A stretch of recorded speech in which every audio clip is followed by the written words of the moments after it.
Assalamualaikum warahmatullahi wabarakatuh. Nama saya Vino Puskasari dari kelas 10 AKL.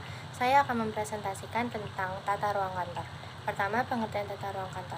Tata ruang kantor bisa disebut juga dengan istilah office layout atau layout saja. Pada dasarnya, tata ruang kantor adalah penentuan kebutuhan ruang untuk menyiapkan susunan yang praktis dari faktor fisik yang dianggap dibutuhkan bagi pelaksana kerja di kantor, atau juga bisa didefinisikan sebagai cara penyusunan perabotan dan peralatan pada luas lantai yang tersedia. Jadi, tata ruang kantor adalah peraturan dan penyusunan seluruh mesin kantor, alat perlengkapan kantor, serta perabotan kantor pada tempat yang tepat, sehingga pegawai bisa bekerja dengan nyaman, baik, bebas, dan leluasa untuk bergerak. Hal tersebut tentunya akan tercapai efisiensi kerja. Selanjutnya ada dua rumusan yang berkaitan dengan pengertian tata ruang kantor, yaitu sebagai berikut. Pertama, penataan kantor sebagai penyusunan alat perlengkapan dan perabotan pada luas yang tersedia. Penataan kantor adalah penentuan tentang berbagai kebutuhan ruang dan penggunaan suatu susunan yang praktis dari berbagai faktor pelaksanaan kerja perkantoran dengan biaya yang seminimal mungkin. Hal yang perlu diperhatikan dari tata ruang kantor ini, pertama, penataan ruang kantor sebaiknya bisa memperpendek jarak tempuh antara satu bagian lainnya sehingga dalam pelaksanaan pekerjaan kantor bisa ditempuh dengan singkat dan lancar. Kedua, semua ruangan digunakan secara efisien. Ketiga, penataan dari sebuah ruangan kantor sebaiknya bisa untuk mempermudah pengawasan terhadap suatu pekerjaan tersebut bisa berjalan dengan baik. Keempat, penataan ruang kantor harus memperoleh kesan yang baik dari pihak luar pada saat mereka berkunjung ke kantor tersebut. Dan terakhir, penataan ruang kantor sebaiknya dirancang dengan susunan tempat kerja yang bisa diubah sewaktu-waktu jika dibutuhkan. Catatan tambahan yang tersedia pertama itu, tata ruang kantor ini tidak hanya sebatas tentang bagaimana penempatan dan juga penyusunan peralatan dan juga perlengkapan kantor. Kedua, namun juga menyangkut jumlah perlengkapan dan juga peralatan tersebut, jumlah orang yang menempati ruangan, jumlah dan fungsi ruangan, serta biaya yang dibutuhkan. Tata ruang kantor yang efektif dan juga baik adalah tata ruang yang menekankan pada penempatan dan penyusunan perabot dan alat perlengkapan secara tepat. Sehingga dengan pengaturan tersebut diharapkan akan terwujud suatu ruang yang dapat menunjang kelancaran aktivitas pegawai dalam bekerja. Tata ruang kantor ini tidak hanya sebatas tentang bagaimana penempatan dan juga penyusunan peralatan dan juga perlengkapan kantor. Asas-asas ruang kantor terbagi menjadi 6. Pertama, asas jarak pendek, asas rangkaian kerja, asas penggunaan segenap ruangan, asas perubahan susunan tempat kerja, asas integrasi kegiatan atau terintegrasi, dan keenam, asas keamanan dan kepuasan kerja bagi pegawai. Pertama, asas jarak pendek. Asas jarak pendek adalah penyusunan perlengkapan atau alat dan perabotan yang menunjang pekerjaan yang tidak berjauhan.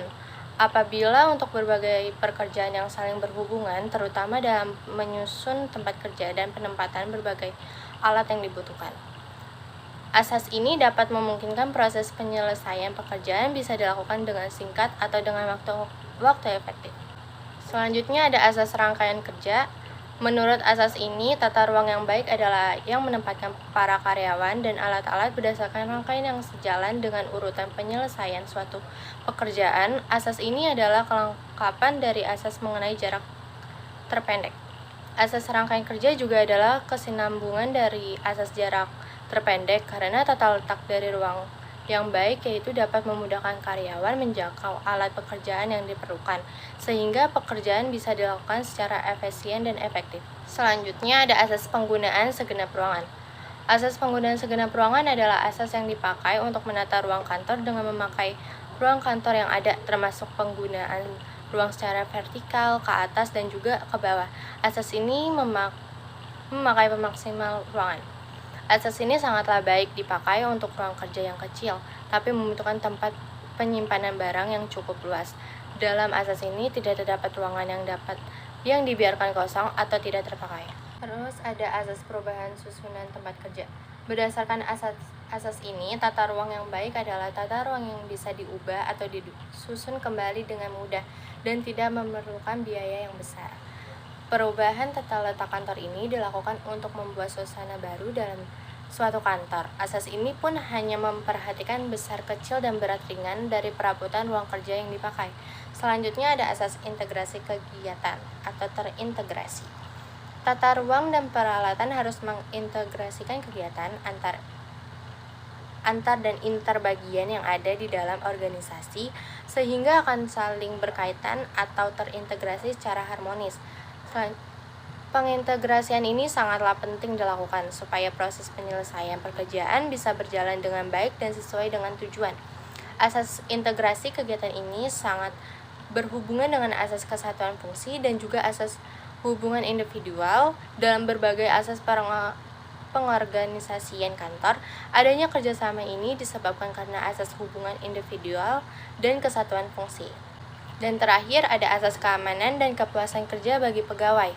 Dalam penataan ruang kantor, penerapan dari asas keamanan dan juga kepuasan kerja sangat perlu untuk dilaksanakan. Berdasarkan asas ini, tata ruang dan peralatan kantor harus bisa membuat karyawan bisa bekerja secara nyaman, aman, dan puas, sehingga tujuan dari organisasi atau perusahaan bisa tercapai dengan baik dan maksimal. Apabila asas ini tidak diaplikasikan, mustahil pekerjaan kantor bisa dilaksanakan dengan baik. Sekian dari saya. Wassalamualaikum warahmatullahi wabarakatuh.